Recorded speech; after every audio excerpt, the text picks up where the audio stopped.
boa noite a todos. É um prazer enorme estar novamente com vocês. Eu venho aqui na segunda conferência também falar dos impactos que a população sofre pelo excesso de ruído.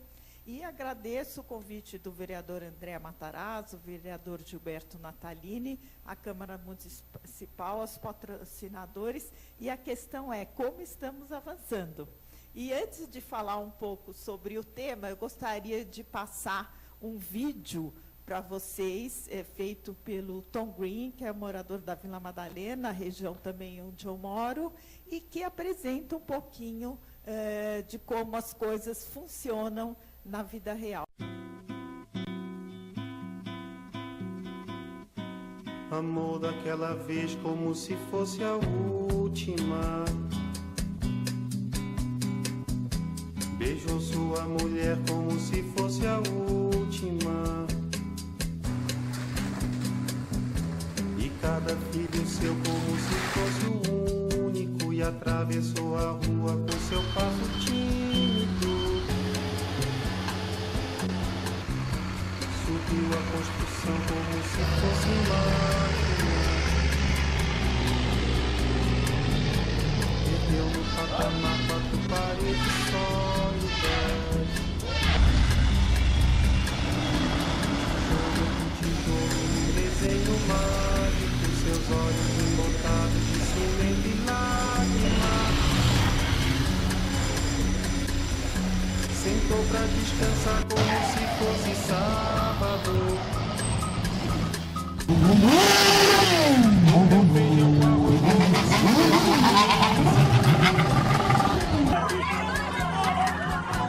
Bebeu o sonho, soltou como se fosse náufrago. Dançou e gargalhou como se ouvisse música. Que se for da minha ex, que se for da minha ex. Morreu na contramão, atrapalhando o público.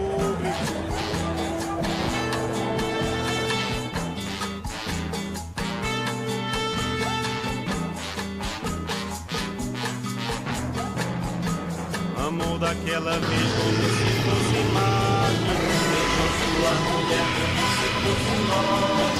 Perdeu no patamar 4 paredes plásticas. Certo vai descansar como se fosse pássaro. E flutuou no ar como se fosse um príncipe. E se acabou no chão feito um pacote bêbado.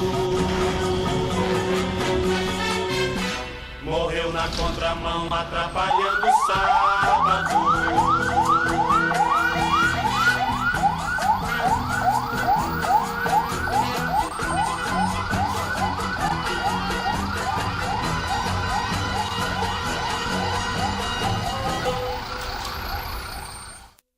Bem-vindos ao nosso cotidiano. Acho que é o cotidiano que todos nós aqui vivemos. E como diz o Leão, é uma cidade muito barulhenta e insalubre, no final das contas. O fato é o seguinte, como é que a gente corrige isso? Bom, se falou muito em educação e se falou pouco na questão de quem controla tudo isso. Que controles não só a população tem, mas principalmente o poder público, que deveria exercer o seu poder de polícia, exerce nesse estado de coisas, que já passou dos limites há muito tempo. Tem a questão dos grandes caminhões que trafegam cada vez com uma tonelagem maior, o dobro ou triplo do que permitido nas normas. Tem a questão das atividades de lazer, não é, que avançam madrugada adentro, fazendo um barulho absurdo, inclusive deixando os bairros inteiros enfermos, porque as pessoas, no caso da Vila Madalena especificamente, estão saindo dali porque não conseguem mais morar nas suas casas.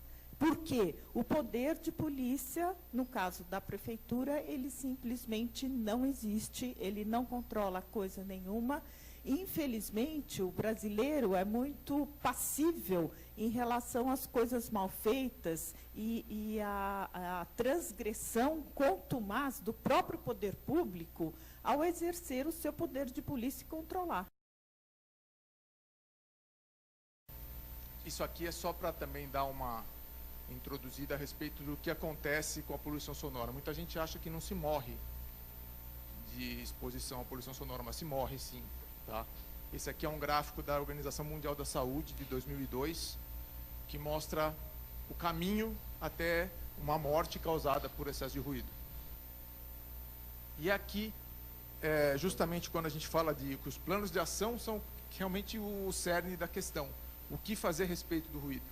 Essa aqui é a distribuição de todos os planos de ação que foram entregues para a União Europeia, porque é obrigatório pela legislação europeia que os países digam como vão mitigar os seus ruídos. A maior parte dos planos de ação, 23 de todos os planos, tratam de uso e ocupação do solo. Né? Vocês veem que não é só o nosso problema isso, também é um problema europeu, é um problema do mundo, o uso e ocupação do solo, e ele afeta a questão do gerenciamento da poluição sonora. Essa foto é um chassi de ônibus. Então aquela carroceria, toda aquela estrutura por fora, ela é montada em cima de um conjunto desse, ele está fotografado de trás para frente, então a parte do motorista está à esquerda, está coberto com plástico azul, e aqui, então, bem em destaque está o motor, que é um ônibus de motor traseiro, e o ventilador. Para vocês terem uma ideia do tamanho, o ventilador ele tem quase 1 metro de diâmetro. Então, quando ele entra em funcionamento, o ônibus ele trabalha com o ventilador alternando, ligado e desligado, dependendo do aquecimento do motor. E quando o ventilador entra, ele acrescenta de 3 a 6 decibéis no ruído do ônibus. Então é como se aquele ônibus estivesse acompanhado de outros 3 no trânsito. É um volume bastante grande, bastante significativo. Aqui em São Paulo temos uma legislação para ônibus em uso. Então, a nível federal, o ônibus ele é homologado no fabricante quanto ao ruído. Ele tem limites a serem atendidos, tem limite também de ruído parado. E a legislação federal, então, resoluções CONAMA, estabelece que o ruído do ônibus parado mais 3 decibéis é aquele valor que é utilizado para controle. Sendo que na CETESB foram feitos ensaios de homologação em 2015 e a média de ruído encontrado estava entre 75 e 96 decibéis, mas 90% deles é de 88 para baixo. Porém, e isso é uma coisa que eu quero chamar a atenção, e que é um passo importante que o município pode evoluir. No município, a SP Trans controla os ônibus em uso. E os limites utilizados foram baseados na resolução CONAMA 252 de 99, porém ela foi revogada pela resolução pela 418 de 2009. Então, o município usa valores que já foram substituídos, ok, estamos falando de 17 anos. Quero terminar a minha parte, então, colocando algumas propostas. Os ônibus em uso, é necessário, sim, fazer uma correção nesses limites para que nós possamos avançar, evoluir e acompanhar a federação. Para ônibus novos, como o município pode ser mais restritivo que a federação, propomos criar limites para o ruído de ventilador. E a CETESB tem um método que está em desenvolvimento, um valor de ruído que a gente recomenda aqui. E, por fim, as motocicletas. Faça-se fiscalização na rua. Eu já tenho aqui algumas perguntas, eu queria também complementar algo que o Vitor falou, a respeito também, o Marcelo citou o projeto de lei 075/2013, a gente conta com o grande esforço que está sendo feito aí, que tenha bons resultados, que a gente consiga aprovar esse projeto de lei. Ele é fundamental para o desenvolvimento do controle da poluição sonora em São Paulo. É um projeto de lei que, por iniciativa do vereador André Matarazzo e do Aureliano Muro, e que torna obrigatório pelo poder público o mapeamento da cidade de São Paulo. E estabelece, foi feito de maneira bem cuidadosa, um projeto bem embasado e fundamental para o desenvolvimento, para permitir o gerenciamento dos ruídos na cidade de São Paulo. Aqui eu tenho algumas perguntas. E o Thomas Green, Cades Pinheiros. É Cades Pinheiros? Ele pergunta quais as consequências da ausência de inspeção veicular na capital. Uau. Inspeção veicular, gente, eu choro cada dia que eu lembro que não tem.